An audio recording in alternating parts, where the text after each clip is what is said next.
Cooking gives you freedom அப்படின்னு சொன்னால் நம்புவீங்களா? S. நம்ம பிறந்ததுலேருந்து எவ்வளவோ விஷயங்களை கற்றுக்குறோம். சாப்பிட கற்றுக்குறோம், நடக்க கற்றுக்குறோம், ஓட கற்றுக்குறோம், வண்டி ஓட்ட கற்றுக்குறோம், படிக்க கற்றுக்குறோம், விளையாட கற்றுக்குறோம். ஆனால் குக்கிங்கை மட்டும் யாரோ பண்ணுற விஷயங்கிற மாதிரி தள்ளி நின்று பார்க்குறோங்க. இது ஆண்கள் மட்டும் அப்படி பண்ணுறது இல்லைங்க, பெண்களையுமே நம்ம குக்கிங் பெண்களோட விஷயம்னு சொல்கிறதுனால நிறைய பேர் அதை விட்டு தூரம் ஆகிடுறாங்க. எங்கே அதிலே போனால் நம்ம லைஃப் வீணாகிடுமோ, நம்மளால் கரியரில் சாதிக்க முடியாதோன்னு நினைக்க ஆரம்பிச்சிடுறாங்க.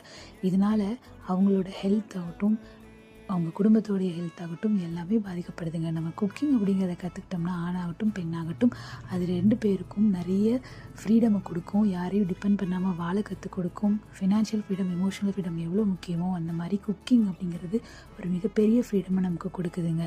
நிச்சயமாக இதை உணரும்போது தான் நமக்கு ஹெல்த் ஆகட்டும், நம்மளுடைய லைஃப் ஸ்டைல் ஆகட்டும் எல்லாமே மாறுங்க. ஸோ குக்கிங் அப்படிங்கிறது ஒரு ஆர்ட்னு சொல்கிறத விட குக்கிங் கிவ்ஸ் யூ ஃப்ரீடம் அப்படின்னு சொல்கிறது தாங்க நமக்கு உகந்ததாக இருக்கும்.